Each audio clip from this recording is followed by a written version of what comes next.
Vamos lá. Pronto, gravando então agora. Começando a aula. Correção de atividades, né? Página 78 em diante, aí por sugestão de Arthur, né? Arthur sugeriu isso aí pra gente ontem no finalzinho. Vamos lá. A primeira questão, ela pede o seguinte. Se observarmos, desde a antiguidade sempre existiram nações que dominavam as outras e formavam impérios em nome de seus líderes. Cite 3 grandes impérios da humanidade e explique as suas motivações expansionistas. Essas já foram corrigidas. As que não foram corrigidas foram a sexta, a sétima e a oitava, a décima. Corrigimos Se foi pelo... a mais recente que o senhor passou. Mas corrigimos ela ao vivo pelo Crescimento também ou só... Foi ao vivo. Foi? Não, foi ao vivo. Foi por Tá, chamada. bacana. Não recordava não, mas tudo bem. Então, a terceira e quarta corrigida também. Vamos verificando aí. Aqui também. Aí Terceira, só 3 e 4 também, né? Qual é a página, João Paulo, por favor?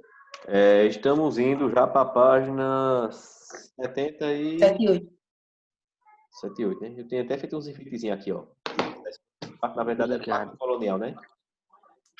Questão 5. A gente corrigiu? Questão 5. Corrigiu. corrigido, se eu não me engano, na letra B. Né? Capitalismo industrial. Isso. Aí falta a 6, 7, oitavo. Pronto. Beleza, então vamos lá. Aí vocês emudecem agora os microfones para a gente começar, tá certo? Vamos lá. O capitalismo financeiro, né, ele cita aqui, inclusive, uma das fases, né, especifica uma das fases, surge a partir do século... Não queria esse negócio aqui em cima. Surge a partir do século XIX, passou a adotar práticas empresariais monopolistas, ou seja, de uma empresa monopolizar, né, ter o monopólio de produção e de vendas sobre as outras, né, que passaram a controlar a totalidade de uma cadeia produtiva, ou seja, eles passaram a controlar fornecedores, mercados, tudo mais, desde a fonte de matéria-prima até o mercado consumidor. Relacione práticas empresariais monopolistas corretamente. Então, nós temos cartéis, trustes, holdings e transnacionais. Vamos lá. Estruturas que se caracterizam por acordos comerciais entre diversas indústrias de um mesmo ramo, as quais, mesmo mantendo autonomia, reuniam-se para dividir o mercado, fixar preços e condições de vida.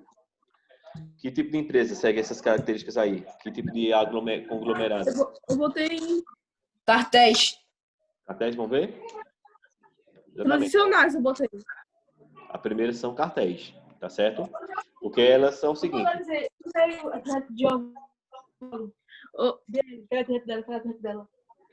Ô, João Paulo, Oi?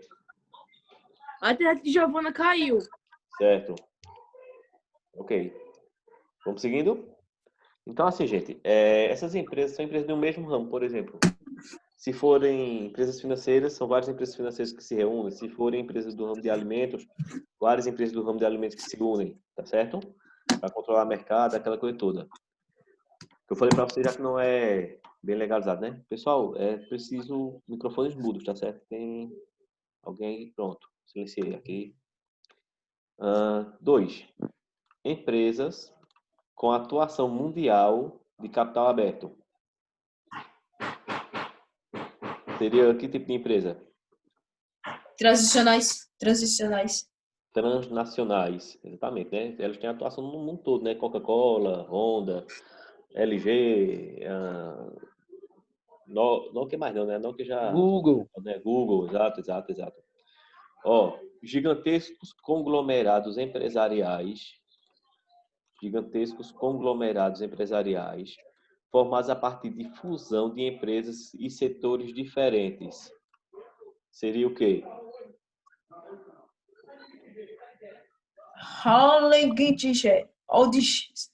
O número 3. Holdings. Holdings. É isso. Holdings, né?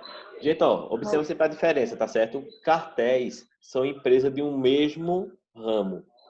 Holdings são empresas de vários ramos diferentes. Então, aqui a gente pode juntar uma empresa de tecnologia com uma empresa automobilística e uma empresa de alimentos. Todas reunidas em uma empresa só.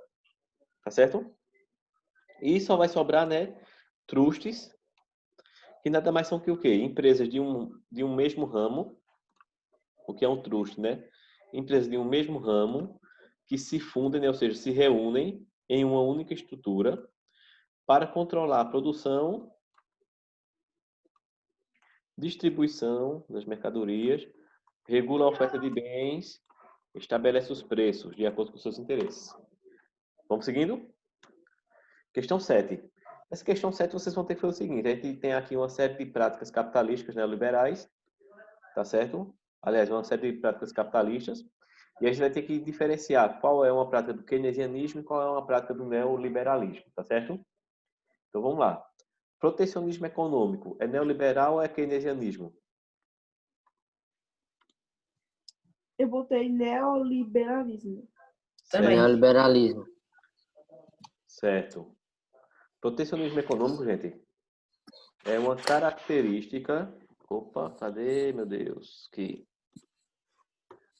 Do keynesianismo, pessoal. Neoliberalismo não tem protecionismo econômico, não. Tem livre concorrência. Tá certo? Então, a primeira é exatamente. Livre circulação de mercadorias, serviços e capitais. Keynesianismo ou neoliberalismo? Número 2, eu coloquei. Número 2. Né? Que, na verdade, aqui, viu, gente? Presta atenção. Detalhe importante. Essa prática, ela é inimiga dessa. Enquanto o keynesianismo quer proteger as empresas, o neoliberalismo quer que as empresas sejam livres. Então, neoliberal, ou seja, liberar vem de tornar livre, tá certo? Então, o que for para deixar livre o mercado, deixar livre o governo, nesse sentido aí, né, vai ser prática neoliberal. O Estado regulador, ou seja, o Estado regulando a economia, é uma prática do keynesianismo ou do neoliberalismo?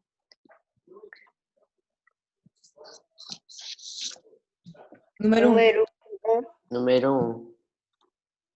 Keynesianismo, exato, né? Ou seja, o Estado regulando a lei, a dinâmica econômica, tá certo? Privatização de estatais, ou seja, empresas que são públicas se tornando empresas privadas. Neoliberalismo ou keynesianismo? Número Oi? 1. 2. Número 2, vamos ver? Privatização das estatais. Realmente, uma prática... Não, marquei. É só contar essa parte. Estado mínimo, ou seja, a presença mínima do Estado, da política na economia. Neoliberalismo ou keynesianismo? 2. 2. 2. Prática neoliberal. E, por último, empresas estatais estruturadoras. Keynesianismo, neoliberalismo. Keynesianismo. Número 1. Isso, pronto. Gente, ó, essa prática aqui, tá certo? Ela se desencontra com essa. Tá bom? Então, a gente tem até como dizer as práticas que se desencontram. E essa prática aqui, ela Se encontra... desencontra com essa. Tá certo? Vamos lá, questão 8. Cite o que foi a Grande Depressão, suas causas. Aliás, o que foi a Grande Depressão, cite suas causas e consequências. Então, vamos lá. Grande Depressão, o que foi?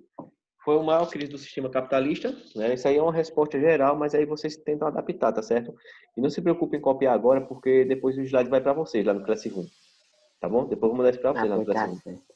Ó, foi a maior crise, né, do sistema capitalista, né, que ocorreu ali em 1929, se alastra para a década de 30. Quais foram as causas dessa crise?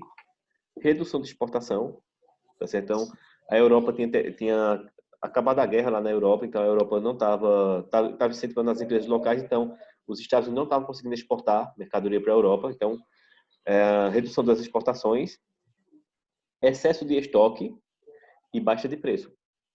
Porque era assim, o principal mercado consumidor, deixa eu voltar aqui um pouquinho. Pronto, estamos aqui. O principal mercado consumidor dos Estados Unidos era a Europa, tá certo? A Europa era o principal mercado consumidor. Ô, Flávio, cadê Flávio? Esse foi alguém que mandou para você, é você mesmo quem chegou a essa conclusão aqui. Devido à pandemia, os servidores virtuais. Liga o áudio aí, Renato.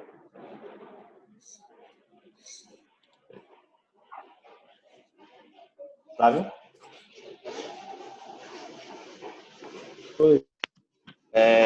Esse textinho que tu mandou aqui, devido à pandemia, os servidores virtuais que hospedam a internet estão sobrecarregados. Isso aí foi alguém que mandou para você ou é conclusão tua mesmo?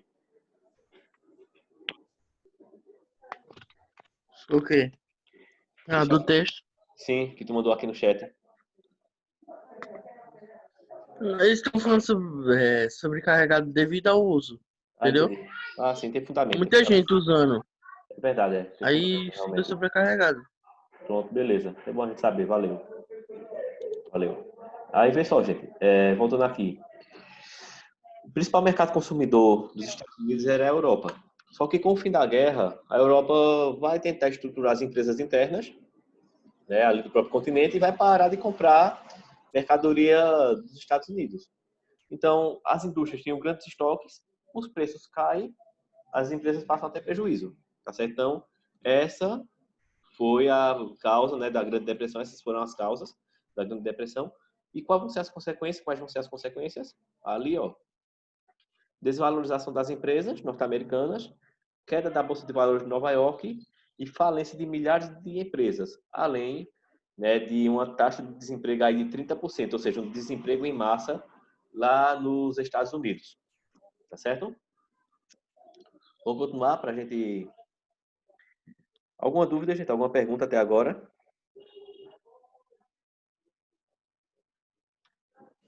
Não, até agora não, Japão. Até agora não? Certo. Beleza, então vamos seguindo então. 9, né? Explica a atuação do economista, esse camarada aqui, ó, John Maynard Keynes, né? Não sei se é assim que se pronuncia o nome do cara, nesse no meio, na solução da crise causada pela Grande Depressão. Ou seja, de que forma John Keynes ele vai ajudar na solução dessa crise que foi causada aí pela Grande Depressão, ou seja, pela queda da Bolsa de Valores, né? Pela aquela crise econômica que vai acontecer no ano de 1929 lá nos Estados Unidos. Esse camaradinho aí ajudou como? Eu coloquei assim, ele propôs a intervenção do Estado no mercado nacional para gerar a demanda que garantisse altos níveis de emprego. Ficando assim, essa corrente ficou conhecida como Welfare State, parece, ou keynesianismo. Keynesianismo, Eu exato. coloquei meio que mais resumido. Como foi o teu resumo? Eu coloquei que ele implantou o Estado regulador, o protecionismo de mercado e a ampliação das liberdades sindicais. Das liberdades sindicais. Sim, bem lembrado também. Né? Então, você resumiu o que Arthur fez, na verdade, né? Em suma, pessoal, baseado na intervenção do Estado na economia, ou seja, o Estado regulador, no protecionismo de mercado, a abertura de uma rede de proteção social, né, que vai ser o seguro-desemprego e a aposentadoria, ampliação de liberdades sindicais e a criação de empresas estatais estruturadoras, como siderúrgicas, petrolíferas e ferroviárias. Para que é que vai servir essa criação dessas empresas? Para que sejam gerados empregos, né? A gente está com um desemprego estrutural ali, é um desemprego em massa, na casa dos 30% da população norte-americana, né? Então, a população, 30% dos norte-americanos estavam ali desempregados. Pessoal, vou pedir para vocês não ficarem usando o chat, tá certo agora, tá bom?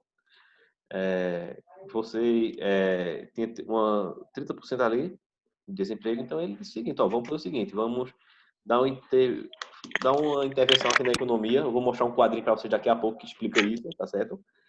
E assim, como eu falei para vocês, o sistema capitalista ele não quer que o Estado intervenha na economia, a menos quando ele entra em crise. Quando o sistema capitalista entra em crise, não, vamos pedir socorro ao Estado, porque ele é quem vai ajudar a gente. Exemplo, quem é que cita um exemplo da intervenção do Estado na economia? Sem ser esse aí, lá dos Estados Unidos. Valendo um brinde virtual. Só pode dar brinde virtual agora, né?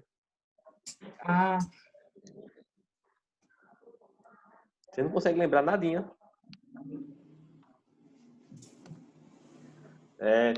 Já ouviu? Só foi agora, né, nessa pandemia, com Sim. o nosso do auxílio. Isso, bem lembrado aí, ó. É disso que eu queria que vocês lembrassem, gente. O auxílio emergencial... Eu que falei isso a ela, João Paulo, no Foi. chat. Ela perguntou, eu Pronto. respondi. Certo.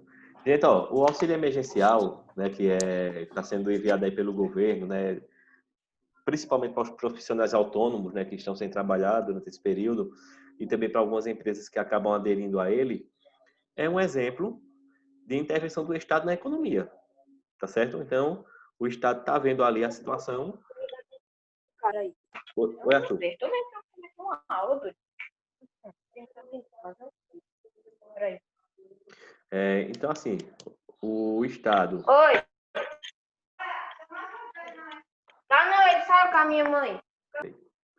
O Estado, ele intervém na economia, né? Então, de que forma? A gente tem aí uma grande massa, cara, muito grande do Brasil, são trabalhadores informais, né? Sabe que os países subdesenvolvidos, eles têm uma grande quantidade de trabalhadores informais, pessoas que não têm carteira de trabalho, pessoas que não têm vínculos trabalhistas, e são pessoas que sobrevivem, cara, através do que produzem. Então, é aquele camarada que vende pipoca na praça, é aquele camarada que vende água mineral na rua ali em Caruaru, é aquele camarada que vende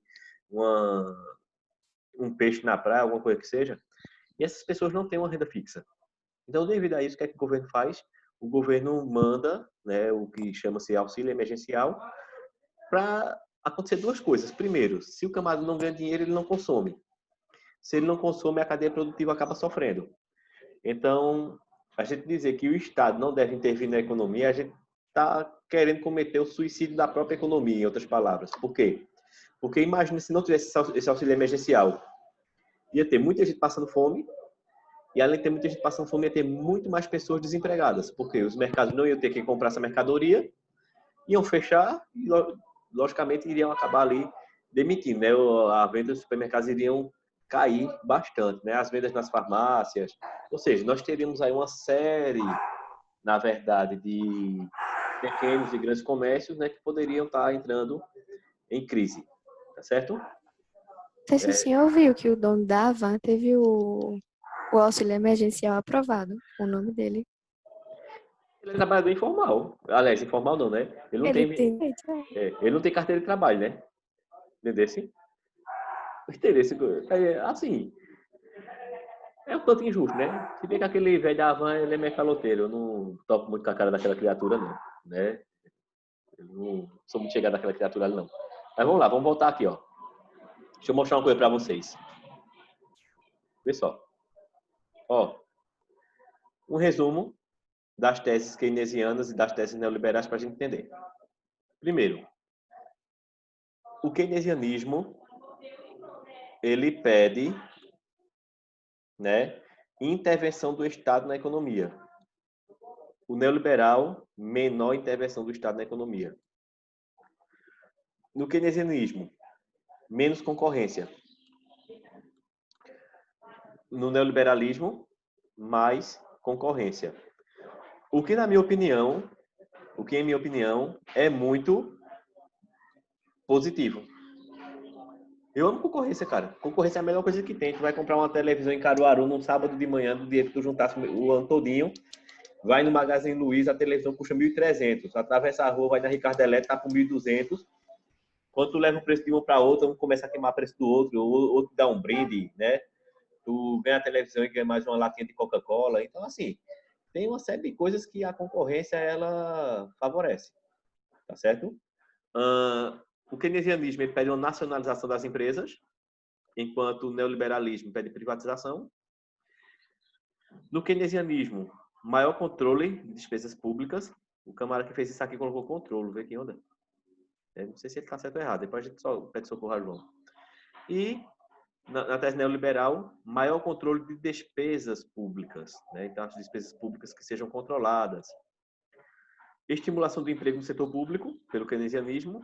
Estimulação de emprego no sector, né? Acho que é um português bem tradicional dele. Setor privado. E o keynesianismo ele tem menos preocupação com a inflação, enquanto o neoliberal ele reduz a inflação. Tá certo? Então, seguindo aqui, para a nossa última questão. Por que a atuação do Estado é o principal elemento que caracteriza a oposição entre neoliberalismo e keynesianismo Essa eu não consegui responder. Conseguiram não? Oi. Não. Vamos lá. De que forma, Vai. deixa eu Diga aí. botar vocês um pouquinho aqui para cima. Pronto.